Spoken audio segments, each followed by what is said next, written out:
এটা পাই নাই, ও পায় আমি পাই না কেন, ওর চাকরি হয় আমার হয় না কেন, ওর ব্যবসায় লাভ আমার লস কেন, ওর বউ সুন্দরী আমার টাকা লাগেন, আছে না নাই? না, অভিযোগ করবেন না।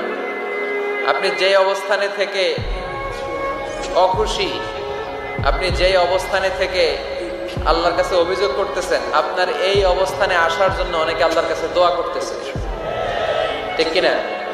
কিন্তু আপনি এই অবস্থানে খুশি না।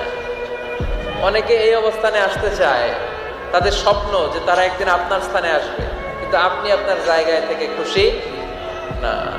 এজন্য উনজুর ইলা মান হুয়া আসফালা মিনকা, তোমার চেয়ে যে খারাপ অবস্থায় আছে তার দিকে তাকাও, তাহলে তোমার মনের দুঃখ ঘুচিয়ে দিবে কে? আপনার চেয়ে যে খারাপ অবস্থানে আছে তার দিকে দেখেন কি অবস্থা। আপনি এইটা চান ওইটা চান, কত কিছু লাগবে আপনার।